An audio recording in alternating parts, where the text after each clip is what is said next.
Hello, dear student. How are you? So let us start friction with numerical question practice. I hope कि आपने previous part अच्छे से learn कर लिया होगा और उसकी क्वेश्चंस प्रैक्टिस भी कर ली होगी. So let us start friction.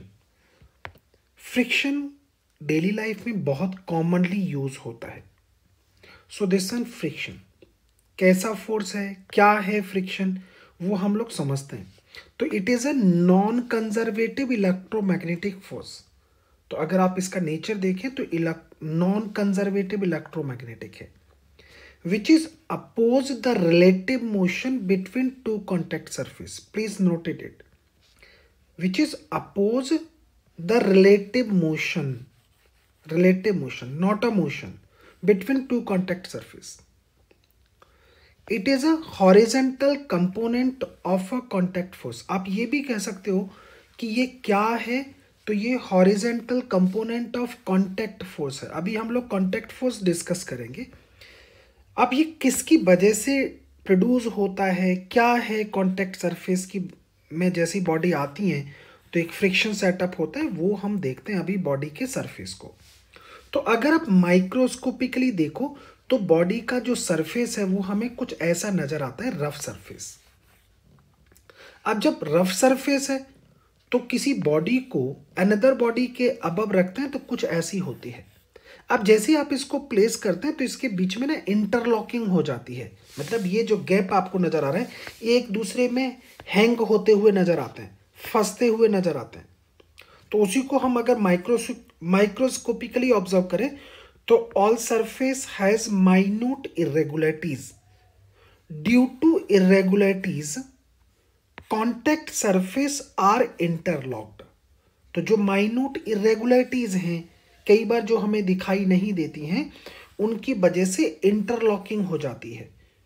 और वही इंटरलॉकिंग की वजह से जब वन बॉडी अनदर बॉडी के सरफेस पर जब आप रखते हैं तो वहां पर इंटरलॉक्ड हो जाती है, जिसको हम फ्रिक्शन फोर्स बोलते हैं. यहां समझते हैं more irregularities more interlocking mostly and then more friction.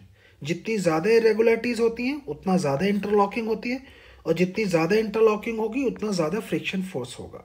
Okay, अब समझते हैं इसको. और the value of interlocking force is called friction force. अगर आप वन वर्ड में और वन लाइन में अगर आप डेफिनेशन देना चाहते हैं तो आप सिंपली बोल सकते हैं the value of interlocking force is called friction force. तो इंटरलॉकिंग फोर्स ही फ्रिक्शन फोर्स है. अब फ्रिक्शन फोर्स के टाइप्स को डिस्कस करते हैं. तो फर्स्ट टाइप में होता है स्टैटिक फ्रिक्शन. जरा वर्ड को फील करो और उसको समझने की कोशिश करो. स्टैटिक फ्रिक्शन, स्टैटिक का मतलब होता है रेस्ट. जब वन बॉडी रेस्ट में हो to the surface of another body, तो हमने यहां पर राइट किया the value of friction when one body remain at rest on the another surface. तो जब कोई बॉडी अनदर बॉडी के सरफेस पर रेस्ट में होती है तो वहां पर स्टैटिक फ्रिक्शन एक्ट करता है. अब ये होता कितना है, क्या होता है, उसको समझते हैं. तो देखिए, मैंने एक सरफेस लिया विच इज रफ, उस पर एक हैवी बॉडी को प्लेस कर लिया जिसका मास है m. अब हैवी बॉडी है जिसका मास m है, तो आप कहेंगे सर मास है तो वेट भी होगा. मैंने यहां पर वेट को मार्क कर लिया.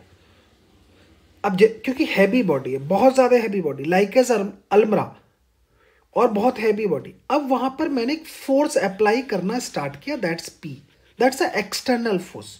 तो अगर आप एक्सटर्नल फोर्स अप्लाई कर रहे हैं P, external force, but body force तो मैं लगा रहा हूं एक्सटर्नल, लेकिन बॉडी मूव नहीं कर रही है. तो आप कहेंगे ऐसा कैसे हो रहा है सर, फोर्स तो आप लगा रहे हैं, बॉडी मूव नहीं कर रही. तो हाँ, बॉडी इसलिए मूव नहीं कर रही है कि जितना मैं एक्सटर्नल फोर्स यूज कर रहा हूं उतना ही कहीं इंटरलॉकिंग फोर्स एक्ट हो रहा है. This one is a interlocking force, और जिसको आप यहां बोल रहे हैं static friction force. Static friction force. अब आप कहेंगे सर बॉडी तो रेस्ट में है. अब बॉडी रेस्ट में है तो इसका मतलब मुझे समझ में आ गया कि जितना एक्सटर्नल फोर्स है उतना ही स्टैटिक फ्रिक्शन फोर्स है. तो हमें एक आइडिया लग गया कि स्टैटिक फ्रिक्शन फोर्स की वैल्यू ऑलवेज इक्वल होती है just as a applied force. Always mark कर दिया, ऑलवेज. लेकिन कब, when body remain at rest. आप इसको न्यूटन सेकेंड लॉ से भी देख सकते हैं। No acceleration, body at rest means net force is zero. Net force zero का मतलब क्या है? That is external force is equal to the static friction force. तो both forces are equal and opposite.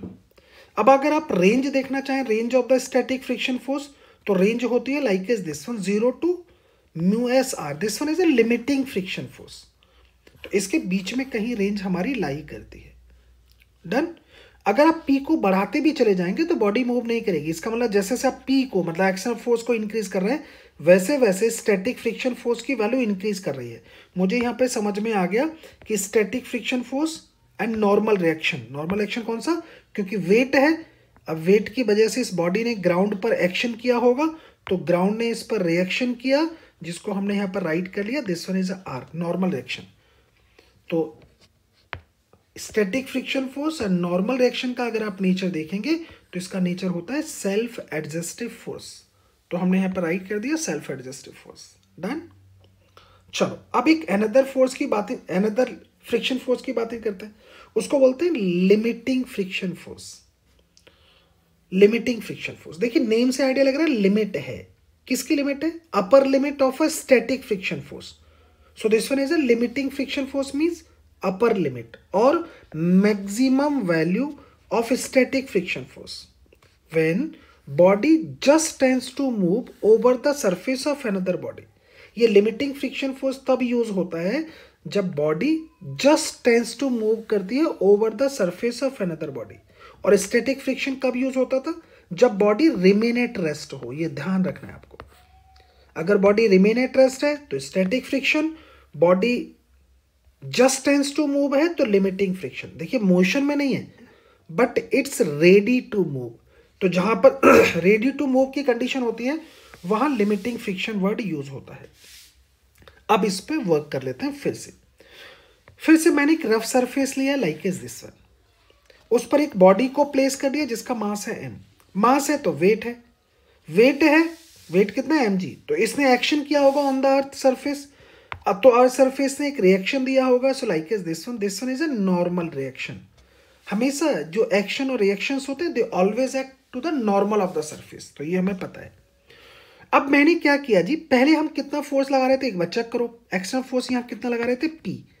लेकिन जब मैं P वैल्यू का external force लगा रहा हूं तो बॉडी किस कंडीशन में थी? Remain at rest. अब हमने क्या किया, क्योंकि बॉडी P फोर्स तक रिमेन एट रेस्ट है तो मैंने P डैश फोर्स लगा दिया which is greater than the P। अगर जैसे ही मैंने ग्रेटर देन P लगाया तो बॉडी आ गई जस्ट टेंस टू मूव। अगर body just tends to move है तो आप कहेंगे फ्रिक्शन फोर्स एक्ट कर रहा होगा किधर? अपोजिट डायरेक्शन में। कौन सा? Limiting friction force, this one FL। Limiting friction force act कर रहा होगा तो हमने उसको मार्क कर दिया लिमिटिंग फ्रिक्शन फोर्स को। डन। जैसे ही हमने उसको लिमिटिंग फ्रिक्शन फोर्स को यहां पर मार्क किया, अब आप कहेंगे जी लिमिटिंग फ्रिक्शन फोर्स की वैल्यू कितनी होगी, ये देख लेते हैं। तो यहां पर मार्क कर लेते हैं। The value of limiting friction force is directly proportional to the normal reaction। तो जो limiting friction force है FL, उसकी वैल्यू डायरेक्टली प्रोपोर्शनल होती है नॉर्मल रिएक्शन के। प्रोपोर्शनल टू का साइन हटाएंगे तो आप लिखेंगे FL equals to mu S into R, where R is a normal reaction. अब आप कहेंगे म्यू एस क्या है सर? तो आप यहां से फॉर्मूले से मैथमेटिकली निकाल सकते हो FL बाई आर, जिसको बोलते हैं कोफिशिएंट ऑफ स्टैटिक फ्रिक्शन।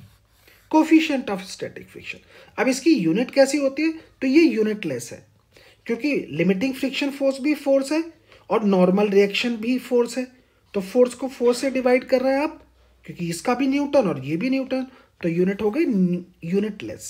अगर आप रेंज ऑफ द स्टैटिक, देखिए रेंज की बातें कर रहा हूं, range of the coefficient of static friction देखेंगे तो ये लाई करता है 0 to 1.6। 0 नहीं हो सकता, 0 से बड़ा होगा, और 1.6 के लेस और इक्वल हो सकता है। देखिए वैल्यू 1 से ज़्यादा है। एक यही स्टैटिक फ्रिक्शन फोर्स कोफिशिएंट है जिसकी वैल्यू 1 से हायर होती है, दैट इज 1.6। क्या होता है? Coefficient of static friction. अब आप कहेंगे किस किस पे डिपेंड करता है ये? तो it's depends on the nature of contact surface. जो दोनों बॉडी हैं, उन दोनों बॉडी, जिस वन बॉडी को अपने अनदर बॉडी के सरफेस पर रखा था, उन दोनों बॉडी के नेचर ऑफ सरफेस पर। अंदर रियल कॉन्टैक्ट एरिया, देखिए कॉन्टैक्ट एरिया पर डिपेंड नहीं करता, ये डिपेंड करता है रियल कॉन्टैक्ट एरिया। अब आप कहेंगे रियल कॉन्टैक्ट एरिया क्या है, वो दिखा देता हूँ। देखो एक्चुअल कॉन्टैक्ट एरिया देखेंगे तो ये फ्लैट वाला एक्चुअल कॉन्टैक्ट एरिया, इसके ऊपर वाला फ्लैट हमें एक्चुअल नजर आ रहा है। लेकिन रियल देखेंगे तो देखो जहां पर ये टिप कनेक्टेड हो रही है, ये है रियल कॉन्टैक्ट। तो एक्चुअल कॉन्टैक्ट एरिया तो बहुत ज्यादा है, लेकिन रियल कॉन्टैक्ट एरिया अगर आप यहां देखना चाहेंगे तो ये बहुत कम है। तो ये फ्रिक्शन फोर्स डिपेंड करता है रियल कॉन्टैक्ट एरिया पर। और किस पर डिपेंड करता है? नॉर्मल रिएक्शन पर, but not on applied force. Done. अब आप कहेंगे सर हमें निकालना है वैल्यू ऑफ कॉन्टैक्ट फोर्स। तो अगर आपको वैल्यू ऑफ कॉन्टैक्ट फोर्स निकालना है तो देखो यहां पर मैं आपको वैल्यू ऑफ कॉन्टैक्ट फोर्स निकाल के दिखाता हूं। इस ब्लॉक पर देखेंगे तो टू फोर्सेस एक्सर्टेड हैं by the earth, one this one and other is this one. अब क्योंकि ब्लॉक पर टू फोर्सेस हैं, they are exerted by the earth, तो दो फोर्सेस हैं, तो आप कहेंगे पैलोग्राम बनाओ सर। तो हमने एक पैलोग्राम ड्रॉ कर लिया। आप कहेंगे जी नेट फोर्स निकालो, सो that is a net force. किस किस का नेट है? नॉर्मल रिएक्शन का और लिमिटिंग फ्रिक्शन फोर्स का। तो अगर आप नेट फोर्स देखें तो ये वैल्यू कितनी आएगी? तो आप कहेंगे सर ये ही है कॉन्टैक्ट फोर्स। कॉन्टैक्ट फोर्स, तो इसका रिजल्टेंट निकालिएगा। अब ये कितना आएगा? तो आप कहेंगे आर स्क्वायर प्लस का एफ एल स्क्वायर, वही पैलोग्राम लो। तो यहां पर मार्क कर लेते हैं सर कॉन्टैक्ट फोर्स की वैल्यू। तो कॉन्टैक्ट फोर्स की वैल्यू मुझे मिलती है आर स्क्वायर प्लस का एफ एल स्क्वायर। क्वेश्चन जब पूछेगा तो हम कॉन्टैक्ट फोर्स की वैल्यू को राइट कर लेंगे। डन। नेक्स्ट में आते हैं। नेक्स्ट में देखते हैं सर काइनेटिक फ्रिक्शन। अब काइनेटिक का मतलब क्या होता है? मोशन। तो काइनेटिक फ्रिक्शन कब यूज होता है? तो the value of kinetic friction when one body moves over the surface of another body. अगर कोई बॉडी अनदर बॉडी के सरफेस पर मूव करे तो वहां पर यूज होता है काइनेटिक फ्रिक्शन। फॉर एग्जांपल मेरे पास फिर से मैंने एक सरफेस लिया, कौन सा सरफेस? रफ सरफेस, और एक बॉडी को प्लेस कर लिया जिसका मास है m। आपने का मास है तो वेट होगा। अब क्योंकि बॉडी का वेट है तो ये ग्राउंड सरफेस पर एक्शन करेगी, तो फिर ग्राउंड क्या करेगी? रिएक्शन करेगी। तो हमने एक रिएक्शन फोर्स को मार्क कर लिया, दैट इज आर। अब जरा समझने वाली बात है उनको समझिए। जब मैं पी डैश फोर्स लगा रहा था, यहां पे देखिएगा लिमिटिंग फ्रिक्शन फोर्स में कितना फोर्स लगा रहे थे? P dash. जब हम पी डैश फोर्स लगा रहे थे तो body just tends to move थी, इसका मतलब मूव नहीं कर रही थी पी डैश तक। अब पी अगर मुझे मोशन में लाना है तो पी डैश से बड़ा फोर्स लगाओ। अब मैंने पी डैश से बड़ा फोर्स लगा दिया, P double dash, that is greater than P dash. तो बॉडी किस में आ जाएगी? अब बॉडी मोशन में आ जाएगी, क्योंकि पी डैश तक तो जस्ट टेंस टू मूव थी, मतलब रेडी टू मूव थी। उससे बढ़ा दिया फोर्स तो बॉडी मोशन में आ गई। तब फ्रिक्शन फोर्स लगेगा, तो फ्रिक्शन फोर्स कौन सा लगेगा? क्योंकि बॉडी मोशन में है तो फ्रिक्शन फोर्स लगेगा काइनेटिक एफ की। तो ये हो गया काइनेटिक फ्रिक्शन। देखिए अपोजिट डायरेक्शन ऑफ मोशन है, ब्लॉक जिधर मूव कर रहा है उसके जस्ट अपोजिट। अब आप कहेंगे वैल्यू होगी कितनी? तो the value of kinetic friction is directly proportional to normal reaction. जो नॉर्मल रिएक्शन अभी आप दिखा रहे हैं उसके डायरेक्टली प्रोपोर्शनल। प्रोपोर्शनल टू का साइन हटाएंगे तो आप लिखेंगे F K equals to mu K R. ये फॉर्मूला हो गया काइनेटिक फ्रिक्शन फोर्स का। अब आप कहेंगे म्यू के क्या है? तो म्यू के है coefficient of kinetic friction. Mathematically यहां से वैल्यू निकालिए तो ये वैल्यू आएगी F K by R. So this one coefficient of kinetic friction. यहां भी देखेंगे तो ये वैल्यू कैसी होगी? यूनिटलेस होगी। यूनिटलेस क्यों? क्योंकि काइनेटिक फ्रिक्शन फोर्स भी फोर्स है और नॉर्मल रिएक्शन फोर्स भी फोर्स है, दैट्स द रीजन। अब आप कहेंगे जी रेंज क्या होगी? तो कोफिशिएंट ऑफ काइनेटिक फ्रिक्शन की रेंज होती है 0 to 1, so that's greater than और इक्वल्स टू 0 और लेस देन 1। आप कहेंगे जी एक्सेलरेशन बताओ, क्योंकि ब्लॉक मोशन में है। ये भी बात आप सही कह रहे हैं, ब्लॉक मोशन में है तो हम एक्सेलरेशन कैसे निकालेंगे? मैं आपको एक्सेलरेशन निकालने का तरीका पहले बता चुका हूं। एक्सेलरेशन निकालना है तो ऊपर लिखते हैं हम लोग नेट फोर्स अलोंग मोशन, और नीचे लिखेंगे mass of the block, mass of block. अब आप कहेंगे sir net force along the motion, देखो तो मोशन इसकी किधर है? Towards right. अगर टुवर्ड्स राइट है तो पी डैश इसका मतलब बड़ा रहा होगा, तो पी डबल डैश माइनस का काइनेटिक फ्रिक्शन को force divided by mass of a block. लो जी इतना होगा इसका एक्सेलरेशन, अगर मुझे कभी निकालना है तो। अब आप कहेंगे सर नेक्स्ट में बताइएगा कॉन्टैक्ट फोर्स। फिर से देखो क्वेश्चन हमसे पूछता है number of forces act on a block. अब आप कहें number of forces act on a block, अगर आप गौर से देखें तो आपको 3 फोर्सेस नजर आएंगे, one P double dash, another R another F K, लेकिन हमें बताने होते हैं force exerted by ground on the block. तो force exerted by ground on the block देखेंगे तो केवल 2 है। तो number of forces on the block कितने हैं? 2। They exerted by the ground only, उन्हीं को देखा जाता है, उन्हीं को हम ऑप्शंस में बताएंगे। तो कितने फोर्सेस एक्ट कर रहे हैं ऑन द ब्लॉक? 2। किसकी वजह से? ग्राउंड की वजह से। तो आपने कहा जी 2 फोर्सेस हैं, तो वही इनका रिजल्टेंट निकाल लीजिए सर। इनका रिजल्टेंट निकालेंगे तो पैरेललोग्राम लॉ की हेल्प से हम रिजल्टेंट निकाल लेते हैं। हमने एक पैरेललोग्राम ड्रॉ कर लिया, देखिए। अब यहां पर जो नेट फोर्स आएगा यही क्या होगा? कॉन्टैक्ट फोर्स होगा। कितनी होगी पैरेललोग्राम लॉ से कॉन्टैक्ट फोर्स की वैल्यू? तो आप कहेंगे कॉन्टैक्ट फोर्स सर निकल के आएगा r² प्लस का Fk²। डन। एक बार चेक करो, कॉन्टैक्ट फोर्स आ गया। इसी कॉन्टैक्ट फोर्स को यहां पर राइट कर लेते हैं, तो कॉन्टैक्ट फोर्स की वैल्यू कितनी आएगी? r² प्लस का Fk²। लर्न रखना है आपको। अब आप कहेंगे सर डिपेंडेंसी बताइएगा। तो अगर आप डिपेंडेंसी देखेंगे तो it's also depends on the nature of a surface. Real contact area, देखिए मैं अभी आपको एक्सप्लेन कर चुका हूं, directly proportional to the normal action but not on applied force, याद रखना। डन। फॉर्मूले आप अपनी साइड से इसको लर्न करके रखिएगा। नेक्स्ट में देखते हैं जी। अब काइनेटिक फ्रिक्शन भी 2 टाइप्स का होता है, क्योंकि जो मोशन होती है of one block on the surface of another, वहां पर 2 टाइप्स की होती है। One is a sliding. तो स्लाइडिंग फ्रिक्शन अभी आप डिस्कस कर चुके हो। ये जो काइनेटिक फ्रिक्शन था ये स्लाइडिंग फ्रिक्शन का पार्ट था। लेकिन एक दूसरी मोशन भी होती है बॉडी की on the surface of another, और वो होती है रोलिंग फ्रिक्शन। तो स्लाइडिंग फ्रिक्शन अभी हम डिस्कस कर चुके हैं, रोलिंग फ्रिक्शन अब हम डिस्कस करने जा रहे हैं। तो ये देखिए रोलिंग फ्रिक्शन की बातें करते हैं। रोलिंग का मतलब है जब कोई wheel on the surface of another body roll करे। तो ये कोई मेरे पास व्हील है जिसका रेडियस है r, मास है उसका m, तो वेट मार्क कर लिया फ्रॉम द सेंटर। अब वेट है तो ये एक्शन करेगा ग्राउंड पर, तो रिएक्शन मिल गया, रिएक्शन फोर्स।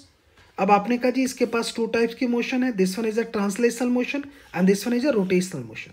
तो यहां पर एक कॉन्टैक्ट पॉइंट है, इस पॉइंट को बोलते हैं P को बोलते हैं कॉन्टैक्ट पॉइंट। और अगर कोई बॉडी रोल कर रही है, प्योरली रोल कर रही है, तो contact point remain at rest. देखिए मैंने लिखा है contact point remain at rest. तो इसी कॉन्टैक्ट पॉइंट पर एक फ्रिक्शन फोर्स एक्ट करता है जिसको बोलते हैं rolling friction, that is F into small r। So that is a small r, ये आपको नजर आ रहा है। सो Fr। अब ये वैल्यू कितनी होगी Fr की? तो दिस वन वैल्यू होगी μr, म्यू और सफिक्स में है small r, capital R that's a normal reaction to the small r, so that's a radius of a wheel. अब आप कहेंगे जी μr क्या है? तो कोफिशिएंट ऑफ रोलिंग फ्रिक्शन है। लेकिन यहां पर गौर देने वाली बात है कि कोफिशिएंट ऑफ रोलिंग फ्रिक्शन की यूनिट होती है that same as a radius, क्योंकि देखो यहां से आप निकालेंगे तो इसकी यूनिट r से कैंसिल आउट हो जाएगी, रेडियस बचेगा, तो रेडियस की यूनिट आती है। यही एक कोफिशिएंट ऐसा है जिसकी अपनी यूनिट होती है, लर्न रखिए। अब हम लोग देखते हैं कि अभी तक हमने 3 कोफिशिएंट ऑफ फ्रिक्शन डिस्कस किए हैं, स्टैटिक, काइनेटिक और रोलिंग। तो सबसे ज्यादा वैल्यू होती है स्टैटिक कोफिशिएंट की, देन काइनेटिक, और सबसे कम होती है रोलिंग की। डन। अब किसकी वजह से हो रहे थे ये सबके सब? तो ड्यू टू इंटरलॉकिंग की वजह से। सबसे ज्यादा इंटरलॉकिंग आपको नजर आई थी स्टैटिक में, कम हो गई काइनेटिक में, और रोलिंग में सबसे कम। रोलिंग में एक और चीज देख रहे होंगे कि व्हील का रेडियस जितना ज्यादा हो उतना रोलिंग फ्रिक्शन कम होता है। कभी आपने ध्यान दिया हो जो घोड़ा तांगा होता है उसका जो व्हील होता है उसका रेडियस सबसे ज्यादा रखा जाता है, इसलिए रखा जाता है ताकि रोलिंग फ्रिक्शन कम से कम नजर आए। डन। अब हम यहां पर फ्रिक्शन फोर्स की बातें कर लेते हैं। लिमिटिंग फ्रिक्शन फोर्स की वैल्यू सबसे ज्यादा होती है, देन उससे कम होती है काइनेटिक की, और रोलिंग फ्रिक्शन की सबसे कम। अब एक ग्राफ की हेल्प से हम जरा चीजों को समझने की कोशिश करेंगे, फिर जरा जानेंगे। क्या समझते हैं जी? तो उसको जरा हम समझते हैं। हमने क्या किया, ग्राफ ड्रॉ किया फ्रिक्शन फोर्स में, friction force and then applied force में। इनिशियली बॉडी मेरे पास रेस्ट में थी, जैसे ही मैं अप्लाइड फोर्स की वैल्यू को इंक्रीज करूंगा तो लिमिटिंग फ्रिक्शन फोर्स देखिए 45 डिग्री पर इंक्रीज करता है। मतलब जितना मेरा अप्लाइड फोर्स उतना ही मेरा फ्रिक्शन फोर्स, और स्टैटिक में यही कंडीशन थी। स्टैटिक फ्रिक्शन फोर्स की value just equal to applied force थी, तो ये 45 पे लाइन बढ़ती है, और देखिए पीक गेन कर लिया। यहां पीक पर देखते हैं तो ये होती है जस्ट टेंड्स टू मूव, मतलब लिमिटिंग फ्रिक्शन आ गया। इससे पहले की जितनी कंडीशंस है वो स्टैटिक फ्रिक्शन का पार्ट है। अब जैसी body just tends to motion में आती है तो फिर वैल्यू लिटिल लेस होती है और फिर कांस्टेंट हो जाती है। इसी कांस्टेंट को बोलते हैं काइनेटिक फ्रिक्शन। तो टॉप वैल्यू और peak value of friction force that's limiting. जब बॉडी मोशन में आ जाए दिस वन इज काइनेटिक। अब देखो जरा, यहां तक देखेंगे जब बॉडी टेंस टू मूव थी उससे पहले की कंडीशन में body at rest. Body at rest है, समझ में आ गया। स्टैटिक फ्रिक्शन जस्ट इक्वल होगा अप्लाइड फोर्स के। देखो यहां पर मैंने राइट कर रखा है, ये पहले ही बता चुका हूं। अब यहां पर बॉडी मोशन में आ गई। अब उसकी मोशन चाहे कैसी भी हो, चाहे स्लो मोशन हो या फास्ट मोशन हो, कांस्टेंट वेलोसिटी से मूव करे या एक्सेलेरेट करे, फ्रिक्शन फोर्स की वैल्यू कांस्टेंट रहेगी। काइनेटिक फ्रिक्शन फोर्स की वैल्यू कांस्टेंट होगी। मैंने लिखा है F K equals to constant. किसी भी टाइप की मोशन हो, काइनेटिक फ्रिक्शन कांस्टेंट रहता है, चाहे वो स्लो मूव करे, फास्ट मूव करे, कांस्टेंट वेलोसिटी से मूव करे या हाईली एक्सेलेटिंग हो, काइनेटिक फ्रिक्शन कांस्टेंट रहेगा। डन, क्योंकि ऑब्जेक्ट मोशन में चल रहा है। इसको ध्यान दीजिए, अच्छे से एक बार अपनी साइड से ड्रॉ करके देखिएगा। चलो अब डिस्कस करते हैं जी एप्लीकेशंस। तो फ्रिक्शन फोर्स की एक एप्लीकेशन होती है जिसको बोलते हैं एंगल ऑफ फ्रिक्शन। ये बड़ी इंपॉर्टेंट एप्लीकेशन है, जनरली हर क्वेश्चंस में यूज होती है। तो एंगल ऑफ फ्रिक्शन की बातें करेंगे, जिसको रिप्रेजेंट कर रहे हैं हम लोग अल्फा से। कुछ बुकें किसी अनदर सिंबल से भी रिप्रेजेंट कर सकती हैं, तो उसको समझते हैं एंगल ऑफ फ्रिक्शन। हमने क्या किया जी, एक ब्लॉक लिया जिसका मास है m, जिसको प्लेस कर दिया on a rough surface. Done, mass है तो आपने का वेट होगा टू बार द सेंटर ऑफ अर्थ, तो हमने वेट को मार्क किया। अब वेट की वजह से ये क्या करेगा, सरफेस पर एक्शन करेगा। एक्शन करेगा तो एक रिएक्शन मिलेगा। उस रिएक्शन फोर्स को मैंने यहाँ पे देखो मार्क कर लिया, this one is R, capital R. अब हमने क्या किया, एक एक्सटर्नल फोर्स अप्लाई किया, दिस वन। जैसे आप एक्सटर्नल फोर्स, कितना एक्सटर्नल फोर्स अप्लाई करें उतना ही अप्लाई कीजिएगा कि ब्लॉक टेंस टू मूव करे। तो मैंने एक एक्सटर्नल फोर्स अप्लाई किया just as block tends to move. अगर ब्लॉक टेंस टू मूव करेगा तो आपको समझ में आ गया कि सर एक फ्रिक्शन फोर्स होगा। कौन सा फ्रिक्शन फोर्स होगा जी, तो आप कहेंगे सर लिमिटिंग फ्रिक्शन फोर्स होगा। तो यहां पर मार्क कर लेते हैं एफ एल। अब आप कहेंगे sir number of forces act on a block कितने हैं, तो 2। Only 2 forces exerted by the earth on the block, तो सिर्फ 2 ही कंसीडर होंगे। अब आप कहेंगे सर 2 फोर्सेस हैं ऑन अ ब्लॉक, तो इनका रिजल्टेंट निकालो। मैंने देखो रिजल्टेंट निकाल दिया। अब रिजल्टेंट निकाला है तो आप कहेंगे रिजल्टेंट होगा सर दिस वन। और जो रिजल्टेंट फोर्स है उसी को बोलते हैं आप कांटेक्ट फोर्स।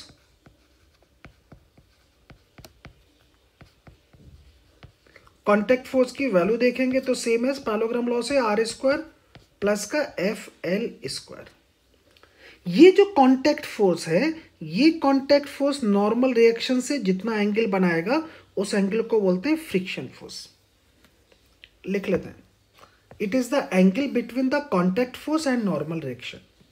तो कांटेक्ट फोर्स और नॉर्मल रिएक्शन के बीच का जो एंगल है that is a angle of friction. अब आप कहेंगे कैसे निकालेंगे, तो एंगल ऑफ फ्रिक्शन को, तो एंगल ऑफ फ्रिक्शन को हम निकालते हैं टेन की हेल्प से। So tan alpha.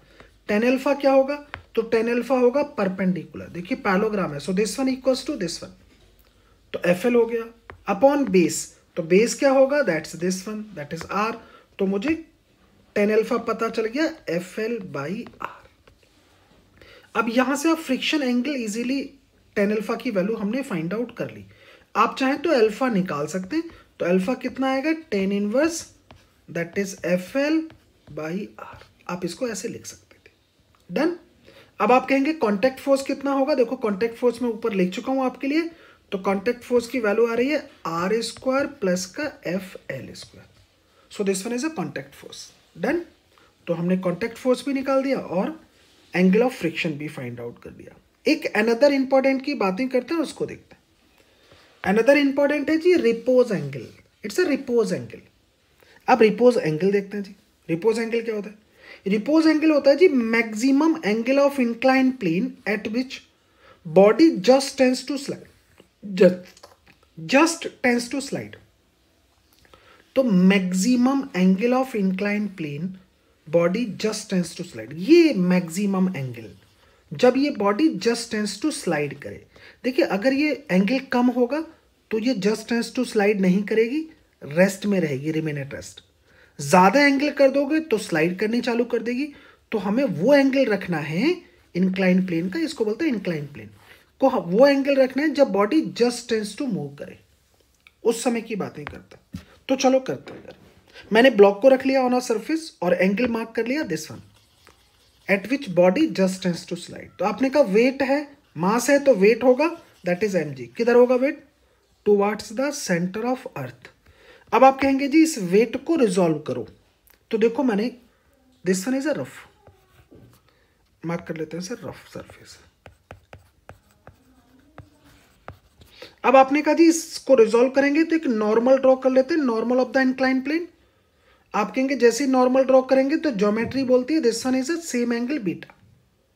तो फिर वेट को रिजॉल्व करेंगे तो एक वेट का कंपोनेंट होगा mg cos बीटा। अब देखिए इस ब्लॉक ने इंक्लाइन प्लेन सरफेस पर नॉर्मली एक्शन किया दिस वन, ये नॉर्मली एक्शन है ऑन एन इंक्लाइन प्लेन। अब जैसे ही एक्शन किया तो इंक्लाइन प्लेन ने क्या किया, ब्लॉक पर एक रिएक्शन कर दिया दिस वन, नॉर्मल एक्शन और रिएक्शन ऑलवेज नॉर्मल।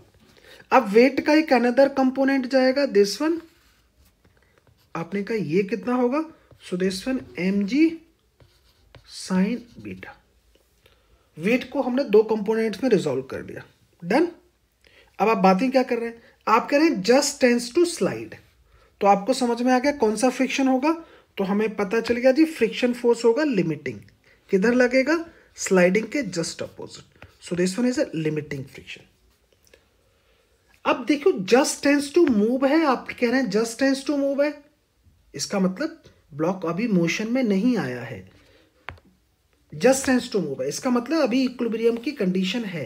अगर इक्विलिब्रियम है तो नेट फोर्स कितना होगा, तो आप कहेंगे जीरो। अब नेट फोर्सेस को जीरो करो, आप कहेंगे तो जीरो कीजिए।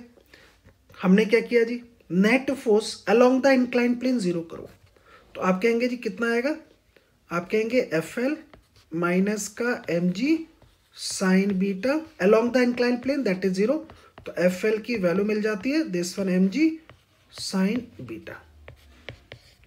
दूसरा अगर आप देखेंगे तो वर्टिकली देखिएगा, अब मैं इस लाइन ऑफ एक्शन पर नेट फोर्स को जीरो कर रहा हूं, अगेन आप कहेंगे सर R माइनस का mg cos beta equals to zero, so this one R equals to mg cos beta, that is equation number 2। दोनों को डिवाइड कर लेते हैं, तो हमने क्या किया जी इक्वेशन 1 को डिवाइड करते हैं इक्वेशन 2 से, जैसे ही डिवाइड करेंगे तो आपको मिलेगा FL बाई R, यहां देखेंगे mg sine beta over mg cos beta, जो टर्म कैंसिल होते हैं उनको कैंसिल आउट कीजिए और ये मिल जाता है मुझे tan बीटा। इसको मैं सिंप्लीफाई करके राइट कर देता हूं, मतलब tan बीटा इक्वल्स टू कितना होगा, so this one FL by R। ये हो गया हमारे पास में रिपोज एंगल, कब, जब ब्लॉक हमारे पास रेस्ट में हो तब के लिए। अब देखो जरा मैंने नोट डालकर, ये फॉर्मूला को लर्न कीजिएगा, मैंने नोट डालकर लिखा है, यहाँ पे स्टार बना दिया, लिखा है एट एन इक्विलिब्रियम। इक्विलिब्रियम में देखेंगे तो tan of the friction angle, tan of the repose angle just equal होता है कोफिशिएंट ऑफ स्टैटिक फ्रिक्शन के, और ये तीनों वैल्यू FL बाई R ही आ रही हैं। आप यहाँ देखो FL बाई R है, tan of the repose angle, tan of the friction angle ये भी FL बाई R आ रही है, और देखो जरा आपको दिखाता हूँ स्टैटिक फ्रिक्शन में, और इसको देखो ये भी FL बाई R आ रही है, लेकिन ये कंडीशन कब की चल रही है, टेंस टू मूव या फिर इक्विलिब्रियम की कंडीशन में तीनों वैल्यू इक्वल है। तो हमने यहाँ पर राइट कर लिया, क्वेश्चंस में हमसे पूछ लेते हैं तो लर्न रखना है आपको। अब कुछ पॉसिबिलिटीज चेक कर लेते हैं, उन पॉसिबिलिटीज को देखते हैं क्या क्या पॉसिबिलिटीज कहती हैं। पहली पॉसिबिलिटी फर्स्ट केस क्या कहते हैं, जो आपके माइंड में भी ये पॉसिबिलिटी हो सकती है। आप कहोगे सर इंक्लाइन प्लेन की value may be greater than beta, may be less than beta और may be equals to beta, तो इक्वल वाली कंडीशन तो हमने डिस्कस कर ली। अब हम बातें करेंगे ग्रेटर और लेस देन, क्योंकि inclination angle may be greater और मे बी लेस हो सकता है। तो अब 1 बाई 1 उन केसेस को देखते हैं। अब मैंने देखो इंक्लिनेशन एंगल को मार्क किया थीटा से और लिख लिया कि थीटा की वैल्यू लेस और इक्वल है बीटा से। तो अभी हम लेस और इक्वल है, तो आप कहेंगे क्या कंडीशन होगी। अब देखो थीटा की वैल्यू अगर लेस है तो मुझे समझ में आ गया ब्लॉक रेस्ट में रहेगा, ये मोशन में नहीं आएगा। रेस्ट में रहेगा। तो जरा देखते हैं जी, पहली कंडीशन की बातें कर लेते हैं। आपने कहा जी मास है तो उसका वेट होगा, दिखा दिया। अब आप कहेंगे जी एक नॉर्मल ड्रॉ करो, ड्रॉ कर लिया normal of the incline plane, इसको मार्क किया थीटा। आप कहेंगे सर ये वैल्यू कितनी होगी, एम जी कॉस थीटा। ये ब्लॉक ने इंक्लाइन प्लेन पर एक्शन किया इस फोर्स से, तो आप कहेंगे जी इंक्लाइन प्लेन इस पर रिएक्शन करेगा, दिस वन। वेट का एक अनदर कंपोनेंट आएगा parallel to the incline plane, so this one M G sine theta. Done. अब क्योंकि रेस्ट में है, लेस एंगल है, तो यहां पर फ्रिक्शन कौन सा होगा, तो आपने कहा ये होगा स्टैटिक फ्रिक्शन। और स्टैटिक फ्रिक्शन फोर्स की वैल्यू जस्ट इक्वल होती है अप्लाइड फोर्स के, तो अप्लाइड फोर्स हमें पता चल गया। एंगल को देखकर आपने आइडिया लगा लिया था, तो ब्लॉक रेस्ट में होगा तो कौन सा फ्रिक्शन होगा, स्टैटिक फ्रिक्शन होगा। स्टैटिक फ्रिक्शन है तो उसकी वैल्यू कितनी होगी, अब आप ये भी बता सकते हैं। तो वैल्यू कितनी आ रही है जी, मैं यहाँ पर राइट कर देता हूँ। तो वैल्यू आएगी एम जी साइन थीटा, ये न्यूमेरिकली हम यूज किया करेंगे। अब आप कहेंगे जी कॉन्टैक्ट फोर्स बताओ, तो कॉन्टैक्ट फोर्स, अब ब्लॉक पर आप ये बताओ कितने फोर्सेस एक्ट हो रहे हैं। तो अभी भी देखेंगे तो ब्लॉक पर 2 फोर्सेस एक्ट हो रहे हैं बाई द इंक्लाइन प्लेन, तो नंबर ऑफ फोर्सेस हैं 2, लर्न रखना है आपको। अब इन दोनों फोर्सेस का रिजल्टेंट निकाल लो, और जब आप इन दोनों का रिजल्टेंट निकालेंगे तो ये कौन सा फोर्स होगा, कॉन्टैक्ट फोर्स। कॉन्टैक्ट फोर्स की वैल्यू देखो यहां पर कितनी आएगी, R square, same as parallelogram लो, तो एफ एस का स्क्वायर इतना होगा कॉन्टैक्ट फोर्स। तो यहां पर राइट कर लेते हैं आर स्क्वायर प्लस का एफ एस स्क्वायर। अब आप कहेंगे जी ये जो कॉन्टैक्ट फोर्स है नॉर्मल एक्शन के साथ जितना एंगल बनाता था उसको क्या बोलते थे, तो फ्रिक्शन एंगल बोलते थे। हमने यहाँ पर देखो फ्रिक्शन एंगल भी दिखा दिया। सो this one friction angle, this one inclination angle, they may be equal, they may be less और ग्रेटर, कुछ भी हो सकता है। अभी डायग्राम में आपको ऐसा लग रहा है जैसे इक्वल है, तो ऐसा जरूरी नहीं है कि हमेशा ही इक्वल ही रहे। एक और पॉसिबिलिटीज देख लेते हैं जरा, उसको समझने की कोशिश करेंगे। अब आप कहते हैं जी इंक्लिनेशन एंगल की वैल्यू सर अगर ग्रेटर हो जाए, आप समझ जाइए अगर ग्रेटर है इंक्लिनेशन एंगल, इस एंगल को बढ़ाते जाइए। जब आप बढ़ाते जाएंगे तो क्या करेगा, ये ब्लॉक स्लाइड करना चालू करेगा। स्लाइड करना चालू करेगा तो फिर से आपको समझ में आ गया। अब कौन सी कंडीशन होगी, तो अब यहां पर वर्ड यूज होगा एफ के, क्योंकि अब ये मोशन में आ चुका है, अब ये मोशन में चल रहा है। मोशन में है तो कौन सा फ्रिक्शन हो गया, काइनेटिक फ्रिक्शन हो गया। काइनेटिक फ्रिक्शन हो गया तो आपने कहा जी ये क्या हुआ, तो ये तो यहां पर जो कॉन्टैक्ट फोर्स निकालेंगे तो आप कहेंगे जी ये वर्ड यूज होगा एफ के का स्क्वायर। डन। तो कौन सा फ्रिक्शन एक्ट कर रहा है, जैसे आपने ग्रेटर कहा तो अब काइनेटिक फ्रिक्शन है। काइनेटिक फ्रिक्शन की वैल्यू क्या होती थी, तो म्यू के इंटू आर। अब आप कहेंगे G mu K into are है, आर की वैल्यू यहां पर क्या होगी, तो आर की वैल्यू जस्ट इक्वल होगी दिस वन। डन। तो आप यहां पर आर की वैल्यू लगा दीजिएगा, तो म्यू के आएगा, एम जी आएगा, कॉस थीटा आएगा। कॉन्टैक्ट फोर्स कितना होगा, तो कॉन्टैक्ट फोर्स की वैल्यू होगी आर स्क्वायर प्लस का एफ के स्क्वायर। देखो मैंने लिख के दिखाया आपको। डन। अब आप कहेंगे ब्लॉक अगर मोशन में है तो उसका एक्सेलेरेशन कितना होगा, तो निकालने का वही तरीका, net force along the motion to the mass of a block. Net force along the motion देखो तो मुझे 2 फोर्सेस नजर आ रहे हैं, one is this one, block downward move कर रहा है तो ये लार्जर है, ये अपोजिट डायरेक्शन में तो ये स्मॉलर है। तो इन दोनों की वैल्यू को राइट कर रहा हूं, देखो नेट फोर्स में कितना होगा, आप कहेंगे वैल्यू होगी g M G sine theta minus का F K divided by M. लो जी इतना एक्सेलेरेशन होगा। डन। अभी हमने सारे पॉइंटों को डिस्कस कर लिया है, अब हम क्वेश्चन सॉल्व करेंगे। तो अब 1 बाई 1 हम क्वेश्चन को सॉल्व करेंगे। समझिएगा जो कॉन्सेप्ट सीखे हैं उनमें हम जो कॉन्सेप्ट समझे उनके क्वेश्चंस को हम यूज करते हैं और देखते हैं जरा क्या क्या होगा। पहला बेसिक क्वेश्चन जो मुझे लगता है आपको आता होगा, नहीं तो आना चाहिए था। जानना चाहते हैं find the direction of friction force at a contact surface 1 2 3 4। तो हमारे पास 2 ब्लॉक्स हैं, ब्लॉक ए ब्लॉक बी, इसमें कुछ कॉन्टैक्ट पॉइंट हैं 1 2 3 4। देखो ये 4 कॉन्टैक्ट पॉइंट है। इन कॉन्टैक्ट पॉइंटों पर मुझे फ्रिक्शन फोर्स का डायरेक्शन फाइंड करना है, only direction of friction force, not value. अभी हम केवल डायरेक्शन सीखेंगे, तो जरा सीखते हैं। दोनों ब्लॉकों की स्पीड मुझे गिवन है। तो देखो इसकी स्पीड कितनी है 4 मीटर पर सेकेंड, इसकी कितनी है 2 मीटर पर सेकेंड। अब कैसे निकालें डायरेक्शन ऑफ फ्रिक्शन? सबसे पहले काम ये करो कि ब्लॉकों को सेपरेट कर लो। जैसे मैंने ब्लॉकों को सेपरेट किया, this one block A, this one block B, this one ground. आपने कहा ए पॉइंट का कॉन्टेक्ट पॉइंट, बी का कॉन्टेक्ट पॉइंट और ग्राउंड का कॉन्टेक्ट पॉइंट को मार्क कर लिया। अब आप कहेंगे फ्रिक्शन फोर्स बताओ, तो चलो जी फ्रिक्शन फोर्स समझते हैं। अब अपनी राइटिंग को स्टॉप कर लो, मेरी तरफ देखना चालू करो।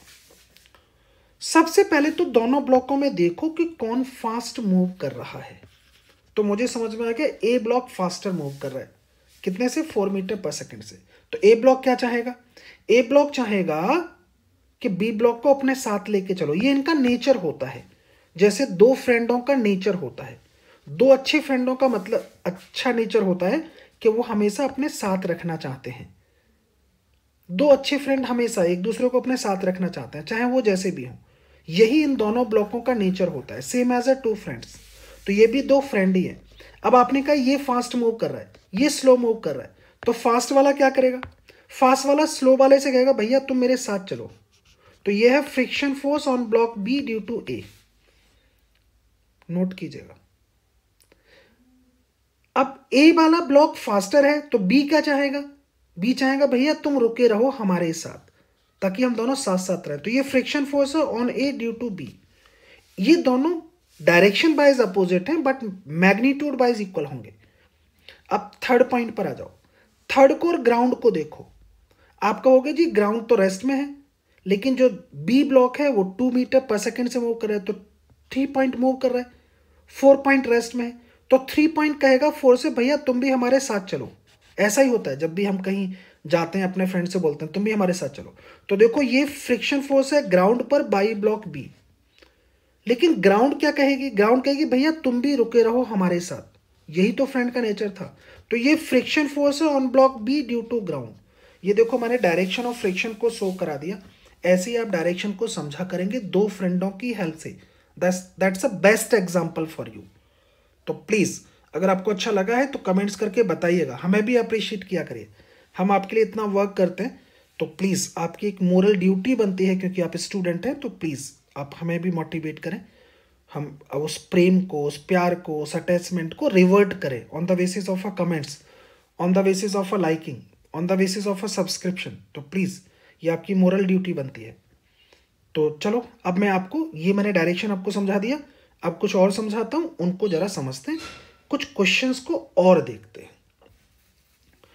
अब यहाँ पर क्वेश्चन करने का हम कुछ तरीका देखेंगे और उनमें समझेंगे कि कैसे कैसे क्या करते हैं हम लोग। चलो जी, मेरे पास एक ब्लॉक है दिस वन, देखो जरा ब्लॉक को देखो। सो like is this one is a 10 kilogram block which is placed on a rough surface. Rough surface पर प्लेस्ड है, इसको देखो जरा। सरफेस है सर रफ, इस रफ सरफेस का फ्रिक्शन कोफिशिएंट गिवन है।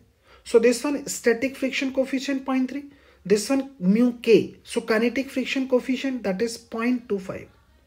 क्वेश्चन जानना चाहता है find the name of the friction force and value also. यहां पर कौन सा फ्रिक्शन लग रहा है ये बताना है, उसका नेम बताना है, उसकी वैल्यू फाइंड आउट करनी है, कॉन्टैक्ट फोर्स भी फाइंड आउट करना है, एक्सेलरेशन भी आपको फाइंड आउट करना है अगर है तो। अब आप कहेंगे जी अप्लाइड फोर्स कितना है, तो अप्लाइड फोर्स है 20 न्यूटन। फ्रिक्शन फोर्स के क्वेश्चंस में बहुत जल्दबाजी नहीं करते, हम पहले ये देखते हैं कि भैया जो अप्लाइड फोर्स है और जो maximum value of friction force है उनके बीच में रिलेशन क्या है। ऐसा तो नहीं कि लिमिटिंग फ्रिक्शन फोर्स की वैल्यू बहुत ज़्यादा हो तो ये ब्लॉक चल ही ना पाए। तो हम ऐसा पहले चेक किया करेंगे, टेस्टिंग करेंगे, आफ्टर दैट हम आंसर को प्रेडिक्ट करेंगे। ये देखा कि आपने 20 न्यूटन का एक्सटर्नल फोर्स है तो ये चलेगा ही चलेगा, तो ये टोटली रॉन्ग है। तो हम पहले चेक करेंगे। सबसे पहले तो फ्री बॉडी डायग्राम बनाते हैं। मैंने इसके डायग्राम को डिट्टो लिया, यहाँ पर कॉपी कर लिया। अब आप कहेंगे जी फ्री बॉडी डायग्राम बनाओ सर, तो इसका मास है, तो देखो मैंने वेट मार्क किया, तो आप कहेंगे वेट कितना होगा mg, तो मार्क कर लिया। आप कहेंगे इस ब्लॉक ने एक्शन किया ग्राउंड पर, तो ग्राउंड इस पर रिएक्शन करेगी, सो this one normal reaction r। Action और रिएक्शन हमेशा नॉर्मल होते हैं, ओके। अब आप कहेंगे जी कौन सा फ्रिक्शन होगा, तो मुझे नहीं पता कौन सा फ्रिक्शन होगा, बट मैंने राइट कर लिया कोई फ्रिक्शन जरूर रहा होगा, तो यहाँ सिंपल लिख लेते हैं F। अभी कौन सा होगा नहीं पता, तो उसके लिए चेक करेंगे। तो पहले चेक कर लेते हैं सर। अब आप कहेंगे कैसे चेक करेंगे, तो यहां पर राइट कर लेता हूं मैक्सिमम वैल्यू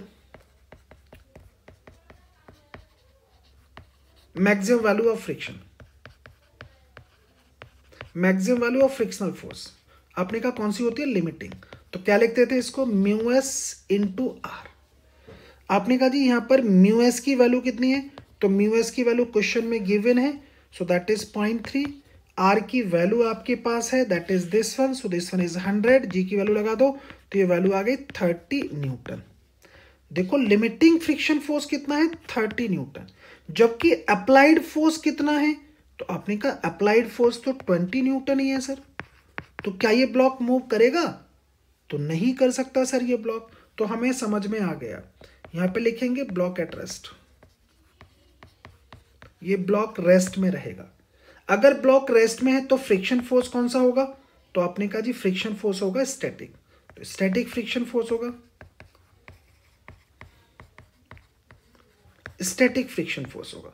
अब आप कहेंगे स्टैटिक फ्रिक्शन फोर्स है तो उसकी वैल्यू कितनी होगी, तो static friction force just equal होता है अप्लाइड फोर्स के। यहां पर अप्लाइड फोर्स कितना है, दैट इज 20 न्यूटन। तो स्टैटिक फ्रिक्शन फोर्स की मिल गई। देखो यहां पर अप्लाइड फोर्स था वैसा, तो हमें समझ में आ गया। अब आप कहेंगे सर स्टैटिक फ्रिक्शन की वैल्यू आ गई, अब आप कहते हैं जी कांटेक्ट फोर्स बताओ। तो अब ब्लॉक पर कितने फोर्सेस लगे हैं ये देखो, तो ब्लॉक पर अभी भी 2 फोर्सेस हैं, one is this one, another is this one.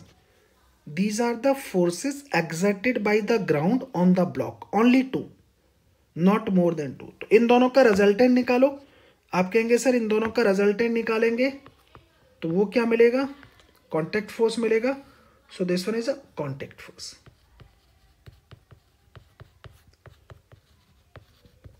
कितना होगा कांटेक्ट फोर्स अगर आप देखें तो, so this one R square plus का एफ, एफ मतलब कौन सा, स्टैटिक, क्योंकि अब स्टैटिक आ चुका है तो स्टैटिक का स्क्वायर। अब यहां पर वैल्यू को राइट कर लो, कांटेक्ट फोर्स आपने कहा this one R square plus का एफ एस स्क्वायर। आर की वैल्यू आप बता चुके हैं, सो दिस वन एज पर question, so this one 100। Static friction force आप बता चुके हैं, दिस वन इज 20। सॉल्व करो और आंसर आपके सामने, कांटेक्ट फोर्स आ गया। अब क्या चाहिए, अब नेक्स्ट में चाहिए आपको एक्सेलरेशन। एक्सेलरेशन तो आपको समझ में आ चुका है, ब्लॉक रेस्ट में है तो उसका एक्सेलरेशन कितना होगा, एक्सेलरेशन ऑफ ब्लॉक। तो आपने कहा जी एक्सेलरेशन ऑफ ब्लॉक होगा 0, बिकॉज ब्लॉक एट रेस्ट। तो हमें यहां पर समझ में आ गया, ऑल पॉइंट्स को हमने सॉल्व कर लिया। आप अपनी साइड से कम 2 टाइम्स इस क्वेश्चन को सॉल्व कीजिएगा ताकि आपको मजा आए। डन। एक और क्वेश्चन दिखाता हूं इसी पर बेस, देखो जरा, वही डिट्टो सेम क्वेश्चन है। अब यहां पे देखेंगे उसका मास कितना है 10, अप्लाइड फोर्स कितना है 60 न्यूटन। यहां देखो static friction 0.3, kinetic friction this one. आपने कहा जी वही हमें सेम पॉइंट्स फाइंड करने, तो आप फिर से वही टेस्टिंग करेंगे, लेकिन यहां अंतर है, यहां पर अप्लाइड फोर्स कितना था 20, यहां अप्लाइड फोर्स कितना है देखो 60। आपको समझ में आ गया कि हमने जब चेक किया था तो सबसे पहले वही काम करेंगे, चेक करेंगे, डायग्राम बनाएंगे, चेक करेंगे। चेक करेंगे तो देखो यहां पर ये फोर्स कितना आ रहा था, लिमिटिंग फ्रिक्शन फोर्स 30, जबकि अप्लाइड कितना है अब 60, तो ये तो ज़्यादा है, तो ब्लॉक मोशन में आ जाएगा। ब्लॉक मोशन में आएगा तो कौन सा फ्रिक्शन होगा, काइनेटिक। अब सारी कंडीशंस को आप अपनी साइड से सॉल्व कर लेंगे, ये काम आपका है अपनी साइड से, डिट्टो सेम एज, बस मैंने आपको एक्सप्लेन कर दिया कि यहाँ पर लिमिटिंग फ्रिक्शन फोर्स की वैल्यू 30 है और अप्लाइड है 60, तो ब्लॉक मोशन में आएगा। तो यहाँ पर जो फ्रिक्शन फोर्स आएगा वो काइनेटिक फ्रिक्शन होगा, जिसकी वैल्यू कितनी होगी, म्यू के इंटू आर।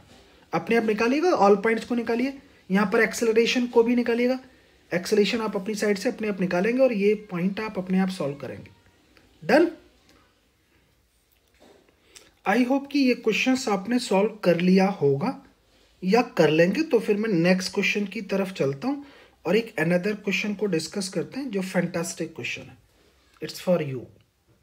अब क्या करें, यहां पर भी समझते हैं जी।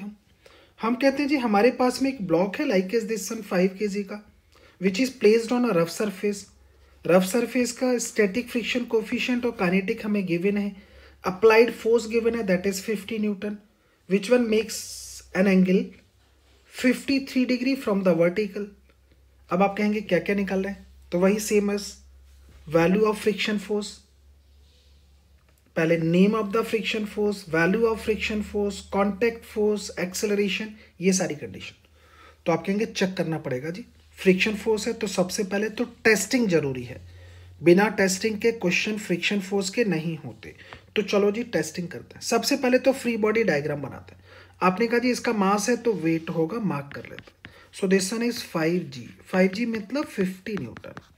अब इस ब्लॉक ने ग्राउंड पर एक्शन किया तो ग्राउंड ने इस पर रिएक्शन किया, तो आपने कहा जी रिएक्शन फोर्स को राइट कर लेते हैं, दिस वन R।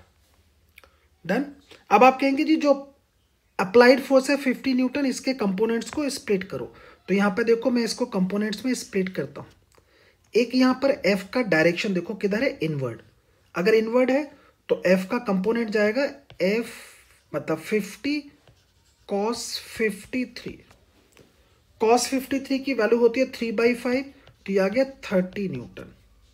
F का एक अनदर कंपोनेंट मिलेगा दिस वन, ये कितना होगा 50 sin 37, सॉरी sin 53। sin 53 की वैल्यू कितनी होगी 4/5, so this one is a 40 newton. Done. अब आप कहेंगे सर सबसे पहले तो चेक करो, क्या चेक करें जी, चेक ये करना है कि लिमिटिंग फ्रिक्शन फोर्स, कोई फ्रिक्शन फोर्स भी होगा। हाँ जी मार्क कर लेते हैं फ्रिक्शन फोर्स को, suppose this one.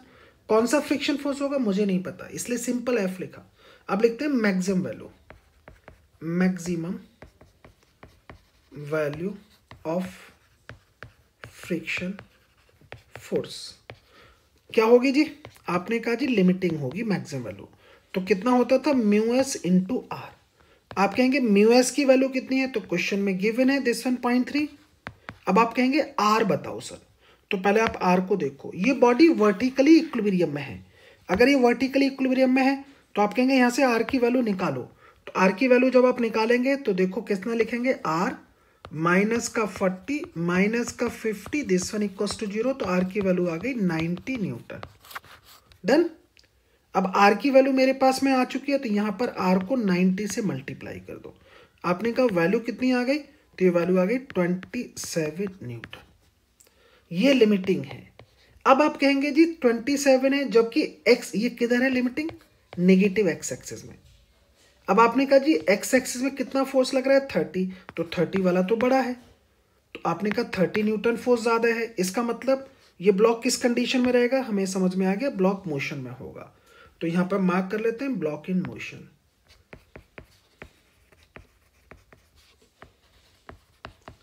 Block is in motion. अगर ब्लॉक मोशन में है तो हमें समझ में आ गया कौन सा फ्रिक्शन होगा, काइनेटिक फ्रिक्शन होगा। काइनेटिक फ्रिक्शन होगा तो उसकी वैल्यू लिखेंगे एफ के, तो कितना आएगा जी, this one mu K into R. Mu के देखो कितना दे रखा है क्वेश्चन में, तो म्यू के की वैल्यू है 0.25 into R. R normal action है, अभी आप बता चुके हो, दिस वन इज 90, तो वैल्यू को सॉल्व कर लो। अब आप कहेंगे जी 90 को देखेंगे तो ये कितना जाएगा 5, दैट इज 22.5 न्यूटन। इतना आपको काइनेटिक फ्रिक्शन मिलेगा, और यहां पर मैंने नेम लिख दिया काइनेटिक फ्रिक्शन। आप इसको सिंप्लीफाई करके अपनी साइड से देख लीजिएगा कितना आएगा। डन। अब नेक्स्ट में देखते हैं सर अनदर। आप कहेंगे अभी तो हमने नेम बता दिया और इसकी वैल्यू बता दी। अब आप कहेंगे जी नेक्स्ट में बताओ सर एक्सेलरेशन कितना होगा। तो एक्सेलरेशन देखो,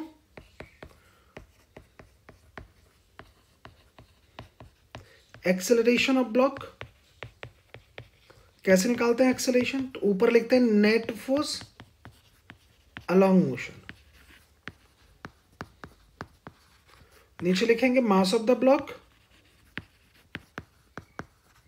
अच्छा net force along the motion, देखो मोशन किधर चल रही है दिस वन, तो इस लाइन के अलोंग फोर्स देखो, आपने कहा जी एक ही फोर्स है दैट इज 30 न्यूटन, तो हम यहां पर 30 है और देखो फ्रिक्शन फोर्स भी है, तो याद रखना है। डन। तो आपने कहा जी कितना है 30 माइनस का kinetic friction divided by mass of a block, तो मास कितना दे रखा था दैट इज 5। अब काइनेटिक फ्रिक्शन की वैल्यू को लिख लेता हूँ. सो दिस वन 30 माइनस का 22.5 डिवाइडेड बाई 5, तो ये वैल्यू मुझे मिल जाती है, that is 7.5 divided by 5. Done. आपने कहा जी वैल्यू आ गई 1.5, that is metre per second square. So this one is a acceleration of a block. एक बार अपनी साइड से क्वेश्चन को रिसॉल्व करो, चेक करो क्या हमने किया है, कैसे किया. डन. अब नेक्स्ट में आ जाते हैं सर अनदर क्वेश्चन पर, उसको समझते हैं जरा.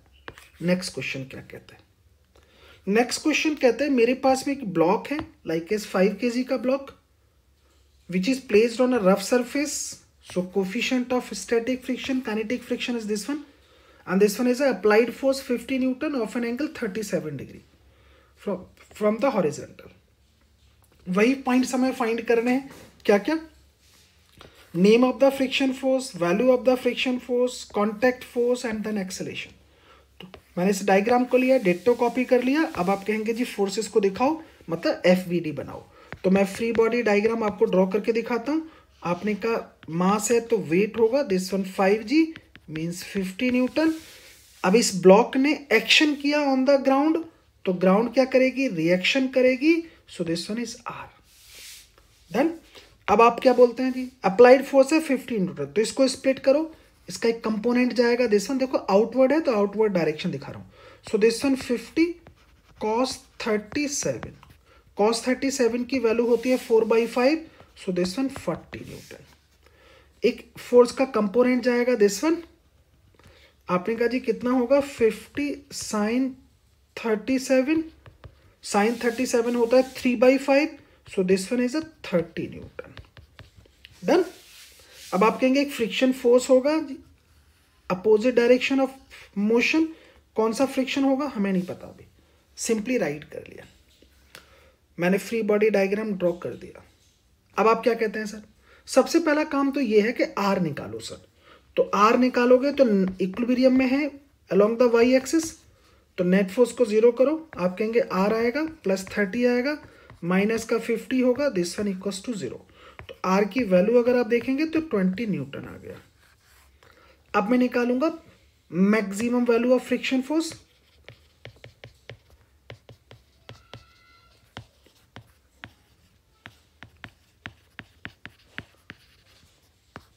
Maximum value of friction force देखेंगे तो लिमिटिंग फ्रिक्शन होगा, that is mu S into R. Mu S की वैल्यू आपके पास है 0.3, देखो क्वेश्चन में गिवन है. आर की वैल्यू बता चुके हैं 20. सो दिस वन इज 6 न्यूटन. अब देखो लिमिटिंग फ्रिक्शन फोर्स है 6 न्यूटन, जबकि एक्स डायरेक्शन में जो फोर्स लग रहा है दैट इज 40. तो मुझे समझ में आ गया कि 40 न्यूटन फोर्स ज़्यादा है. तो समझ में आ गया ब्लॉक मोशन में होगा. Block is in motion. अगर ब्लॉक मोशन में है तो कौन सा फ्रिक्शन होगा, तो आपको समझ में आ गया काइनेटिक फ्रिक्शन होगा. अगर काइनेटिक फ्रिक्शन है तो उसकी वैल्यू कितनी होगी, तो आप कहेंगे म्यू के इंटू आर होगा. म्यू के की वैल्यू आपको गिवन है क्वेश्चन में, तो 0.25 होगा. आर की वैल्यू, आर नॉर्मल रिएक्शन है 20 आप बता चुके हो. अब इसको सॉल्व कर लो तो आपको समझ में आ गया वैल्यू कितनी आएगी. तो आप कहेंगे सर वैल्यू आएगी जी 0.5. चेक करो जी 0.5 न्यूटन. डन. चेक कर लो.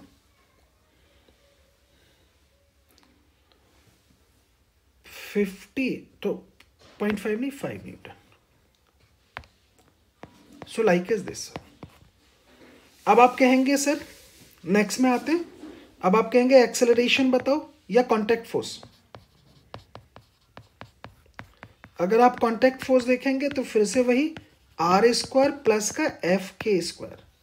आप चाहो तो उसको मार्क कर लो. चलो अब क्या करना है आपको, इसकी वैल्यू को यूज करो फटाफट. आर की वैल्यू आपके पास है दैट इज 20 का स्क्वायर करो. एफ के आपके पास है और इसकी वैल्यू को फाइंड आउट कर लो. तो आई होप कि आप इसको सॉल्व कर लेंगे. तो कांटेक्ट फोर्स आ गया. अब आप कहेंगे जी एक्सेलरेशन फाइंड करना है. तो तो एक्सेलरेशन अगर आप देखेंगे, एक्सेलरेशन कितना होगा, तो नेट फोर्स होगा along the motion to the mass, net force mark करो अलोंग द मोशन, तो आप कहेंगे net force this one and friction force this one, तो 40 माइनस का friction force that is 5 divided by mass of a block, so that is 5 kg। आप कहेंगे जी value मिल जाती है 7 metre per second square, so that's your answer. Done.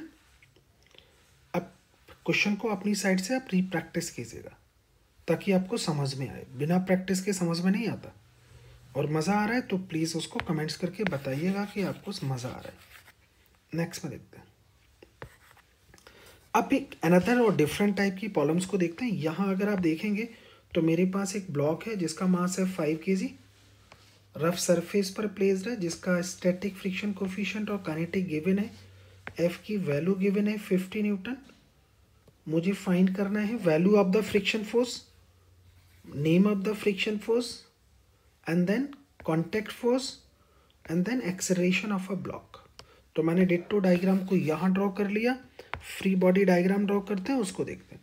इसका मास है तो वेट होगा like as this one, so that is 5g। कितना आ गया, दैट इज 50 न्यूटन। डन। अब आपने एक्शन किया नॉर्मल टू द सरफेस, कितना 50 न्यूटन का, तो आप रिएक्शन भी मिलेगा, तो देखो रिएक्शन फोर्स मिल गया r। अब ये ब्लॉक इस लाइन ऑफ एक्शन पर इक्विलिब्रियम में है, तो मैं यही लिख देता हूँ r की वैल्यू भी 50 न्यूटन ही होगी। डन। अब आप कहेंगे जी फ्रिक्शन फोर्स होगा, तो इस ब्लॉक की स्लाइडिंग टेंडेंसी को अज्यूम कर लेते हैं, डाउनवर्ड है तो एक फ्रिक्शन फोर्स रहा होगा दैट इज एफ। मुझे नहीं पता ये कौन सा फ्रिक्शन होगा। अब इस वैल्यू को हम मार्क कर लेते हैं पहले और देखते हैं जरा कौन सा फ्रिक्शन होगा। तो आप कहेंगे जी maximum value of friction force mark कर लेते हैं, maximum value of friction force. So like as maximum value कौन सी होती है, लिमिटिंग, तो आप कहेंगे कितना होगा mu S into R. Mu S की वैल्यू आपको गिवन है क्वेश्चन में 0.3, आर आप बता चुके हैं 50, सो दैट इज 15 न्यूटन। अब देखो फ्रिक्शन फोर्स है अपर डायरेक्शन में 50 न्यूटन, डाउनवर्ड डायरेक्शन में फोर्स जो आ रहा है वेट का दैट इज 50, तो वैल्यू जो आप देखेंगे 50 ज़्यादा है, तो आप कहेंगे ये ब्लॉक डाउनवर्ड डायरेक्शन में मूव करेगा। अब मूव जब डाउनवर्ड मूव करेगा तो हमें समझ में आ गया कौन सा फ्रिक्शन होगा, तो काइनेटिक फ्रिक्शन होगा, तो ब्लॉक मोशन में होगा। मार्क कर लेते हैं block in motion, block in motion होगा। तो कौन सा फ्रिक्शन होगा, आपने कहा जी काइनेटिक फ्रिक्शन होगा। अगर काइनेटिक फ्रिक्शन होगा तो यहाँ मार्क कर लेते हैं एफ के, तो वैल्यू कितनी होगी mu K into R. Mu K की वैल्यू क्वेश्चन में गिवन है 0.3, आर की वैल्यू बता चुके हैं 50, सो this one is 15 Newton, that's a kinetic friction. अब नेक्स्ट में देखते हैं जी कॉन्टैक्ट फोर्स कितना होगा। तो कॉन्टैक्ट फोर्स अगर आप देखेंगे, कॉन्टैक्ट फोर्स होगा आर स्क्वायर प्लस का एफ के स्क्वायर। तो आर स्क्वायर, आर की वैल्यू है हमारे पास में 50 का होल स्क्वायर, एफ के दैट इज 15 का स्क्वायर। वैल्यू को सॉल्व करेंगे और हमें वैल्यू मिल जाएगी। डन। अब आप कहेंगे जी एक्सेलरेशन ऑफ द ब्लॉक निकालो।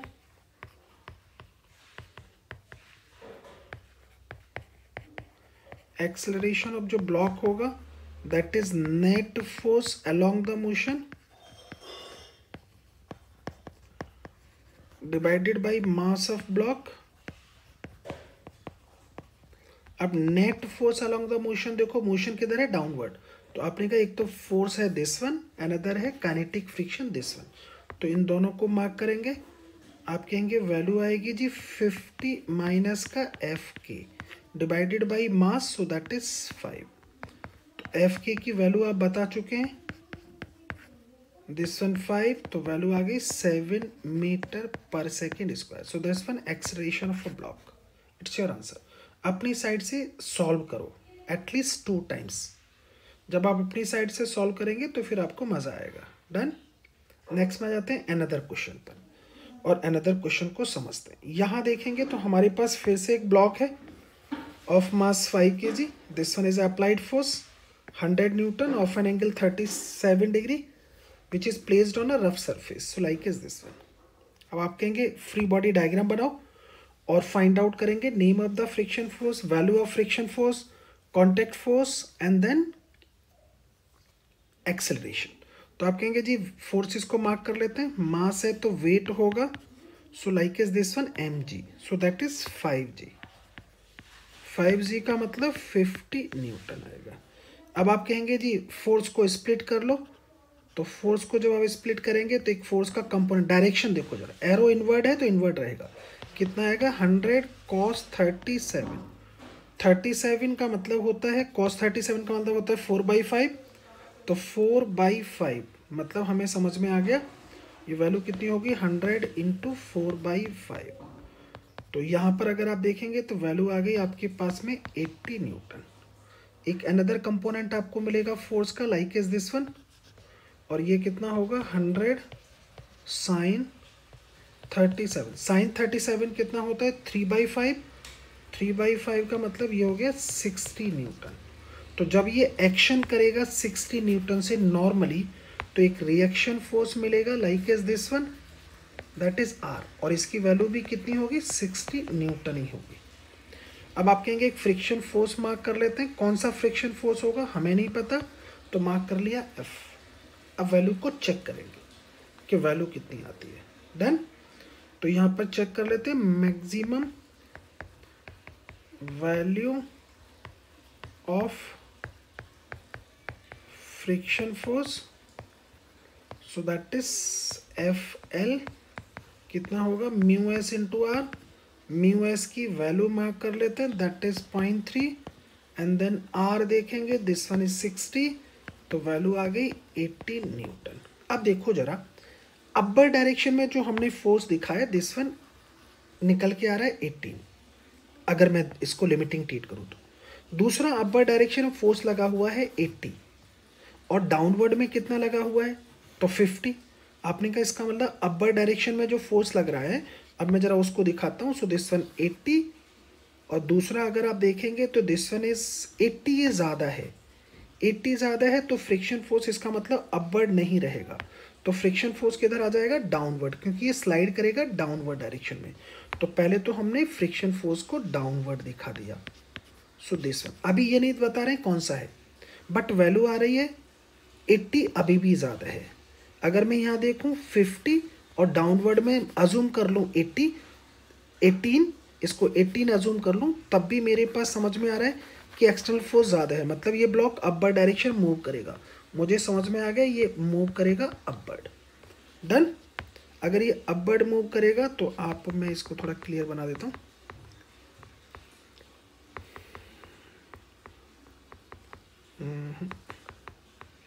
चलो, अब आप कहेंगे सर वैल्यू को मार्क करते हैं, तो मुझे समझ में आ गया ब्लॉक मोशन में होगा। किधर मोशन में होगा तो अपवर्ड मोशन में होगा, तो यहाँ पर इसको मूव कराएंगे। डन। तो मोशन में है तो कौन सा फ्रिक्शन होगा मार्क कर लेते हैं। आपने कहा ब्लॉक इन मोशन होगा, block is in motion. Block motion में है तो फ्रिक्शन फोर्स कौन सा होगा, काइनेटिक होगा।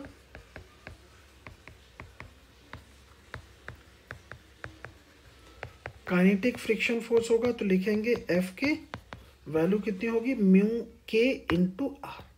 So this one mu K into R. Mu K की वैल्यू आपके पास है क्वेश्चन में 0.3, देखो जरा, नहीं, म्यू के की वैल्यू है 0.25 एंड देन आर की वैल्यू आप बता चुके हैं।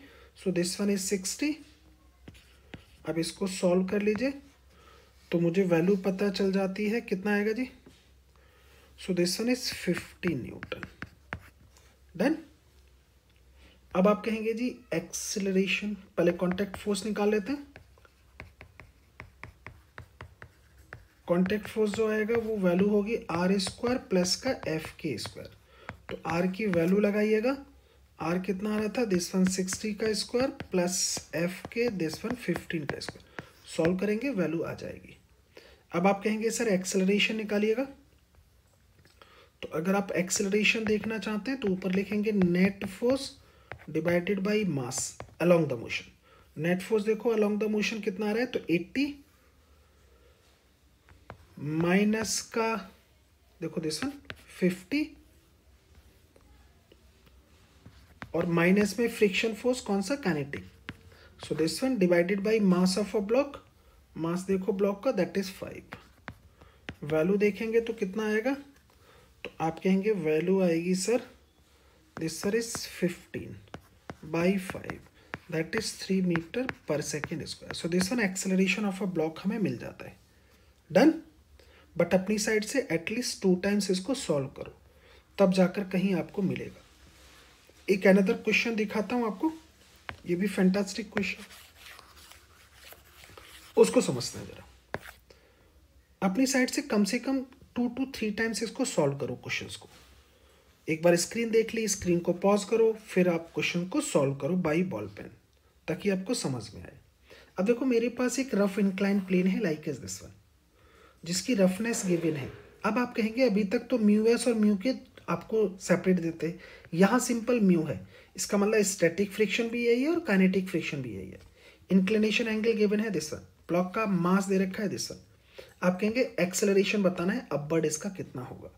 तो हमने यहाँ पर फ्री बॉडी डायग्राम ड्रॉ करते हैं, मास है तो वेट होगा, वेट को मार्क कर लिया। एक नॉर्मल ड्रॉ कर लेते हैं दिस वन, यहाँ देखेंगे ज्योमेट्रिकली ये भी 53 ही होगा तो वेट को मार्क करेंगे दिस वन 50 cos 53, cos 53 कितना होता है, दैट इज 3/5, सो 30 न्यूटन। अब इसने 30 न्यूटन से एक्शन किया ऑन द इंक्लाइन प्लेन, तो एक रिएक्शन मिलेगा दिस वन आर, और ये कितना होगा, दिस वन आल्सो 30 ही होगा, 30 न्यूटन, क्योंकि एक्शन और रिएक्शंस इक्वल होते हैं। अब वेट का एक अनदर कंपोनेंट मार्क कर लो दिस वन, यहाँ देखेंगे ये कितना आएगा, so this one 50 then sine 53, sine 53 है, साइन 53 होता है 4/5, so this one 40 newton. Done. आप कह रहे हो एक्सेलरेशन अपवर्ड निकालना है, तो एक फ्रिक्शन फोर्स होगा, किधर होगा, डाउनवर्ड। अब क्योंकि ऑलरेडी वो मोशन की बातें कर रहा है तो एफ के ही होगा, तो आपने कहा जी एफ के की वैल्यू को राइट कर लो। तो एफ के कितना आएगा, तो आप कहेंगे जी म्यू के होगा इंटू आर होगा।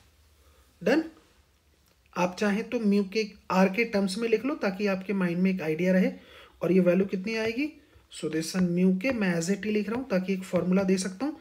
म्यू के आएगा देन 50 cos 53 आएगा। अब आप कहेंगे जी वैल्यू को ऐसे लिख लेते हैं, एक्सेलरेशन निकालना है, तो एक्सेलरेशन का same formula, net force along motion